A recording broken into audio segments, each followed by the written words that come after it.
The name, McCORKLE. Lieutenant Dan McCORKLE. After 8 consecutive tours in Vietnam, well after the war had ended, I found myself working as a bouncer in the red light districts of Bangkok, Thailand.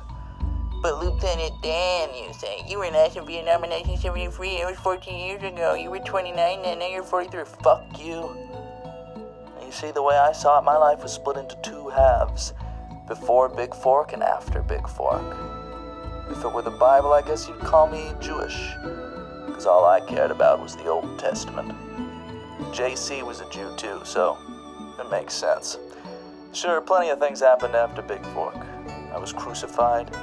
I came out against the gays. I came out for the gays. I came in the gays. You know the deal. But did any of those things matter? Were they worth telling? If you followed my story up until this point, I'll let you decide. The answer's no. After 14 years, I was left only with mistakes and yet no legal consequences. Much like John Landis, the greatest filmmaker the world has ever seen. I found myself often imagining that this wasn't really my world. At least that would explain why, somehow, the positions of the continents were in a Pangea-like formation. The Great Tectonic Shift, they called it. But not in my world. Not McCORKLE's truth. Though it did complicate my travel plans. So here I was, going back to the place where it all started, desperately searching for McCORKLE's truth, feeling much like my old pal Ronald Reagan when he appealed to Mr. Gorbachev, tear down this wall. In my mind. Completely unrecognizable. Nobody's gonna know it's me. Salvation, here I come.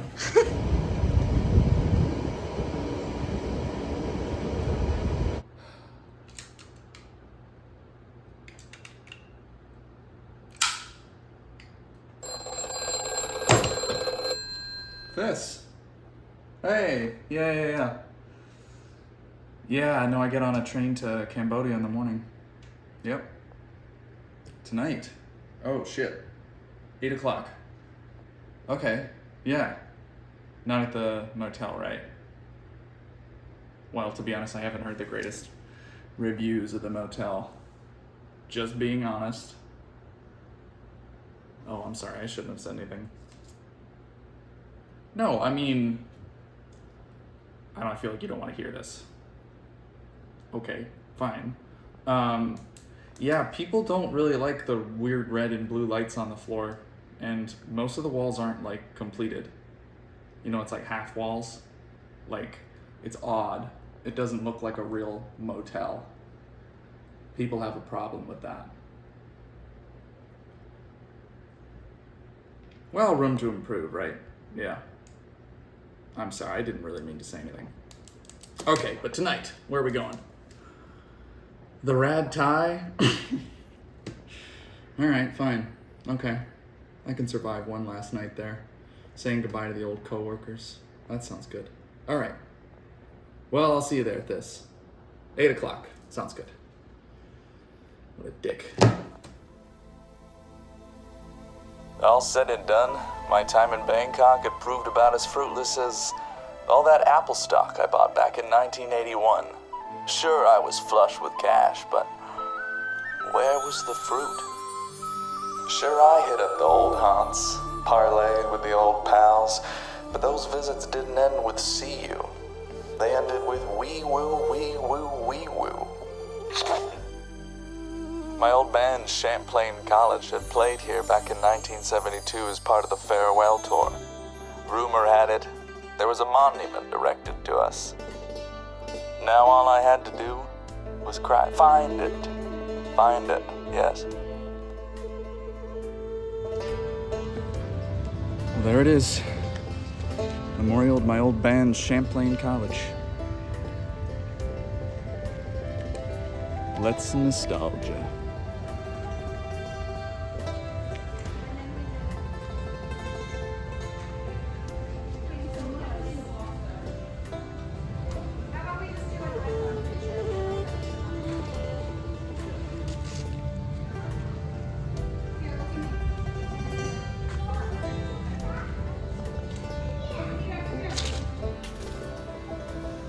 This spot commemorates the loss of Rick Chartreuse, Bobby Milgraves, and Jenny Alpha House, the greatest rock band the world has ever seen, Hip Spectre. The fuck? That wasn't our name. We were Champlain College. They can't even get it right. They were a good group, a very good group. Hello. Jesus Christ. Tracey? No, Tracey's mother. Scarlett McGregor. Oh, well, I know who you are. Daniel McCORKLE. Let me say, I was so disappointed in you when you took my daughter's child away from her. Maverick. Look, I'm sorry. He's under my control now, with love, of course. I've been taking care of it. Listen, Mrs. McGregor.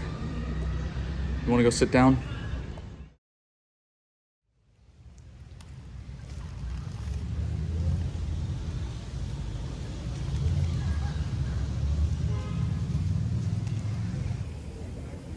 I guess there's a lot of things I want to say to you, but I don't really know how to start. There's a lot of angles to this thing. You understand, it's not... I wronged Tracey. I didn't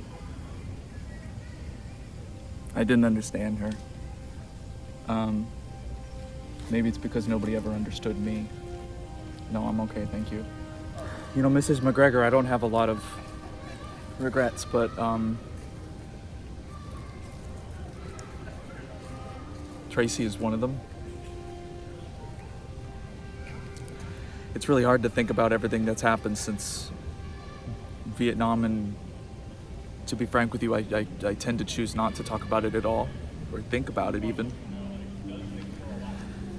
She just ended up being one of those poor casualties of my mistakes. What boy? I'm really okay, thank you.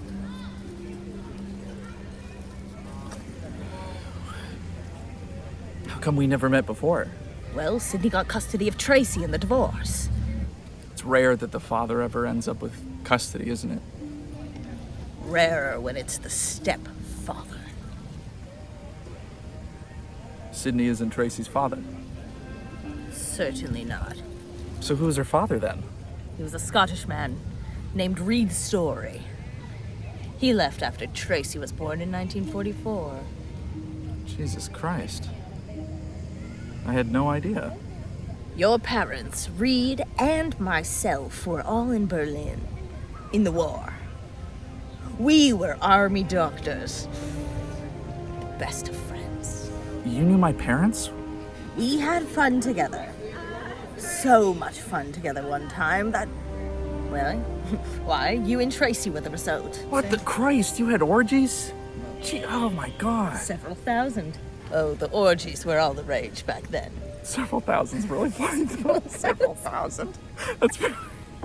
That's a lot of orgies. Everyone was just laying pipe everywhere. How did you know that you were Tracey's mom?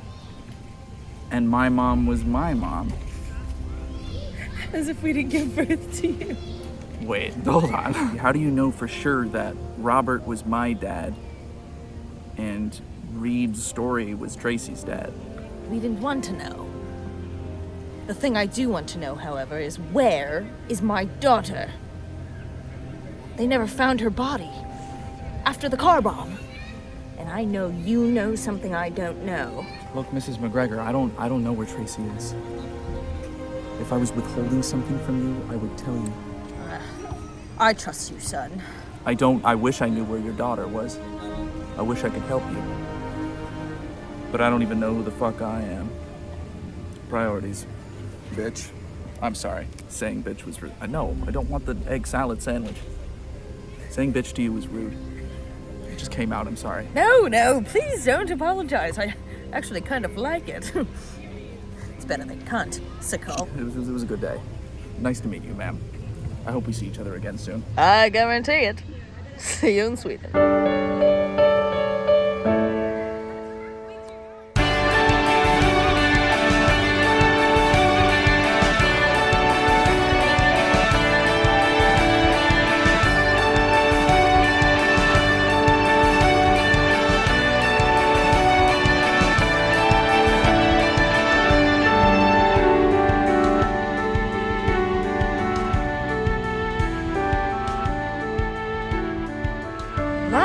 it sure does take a while to walk away.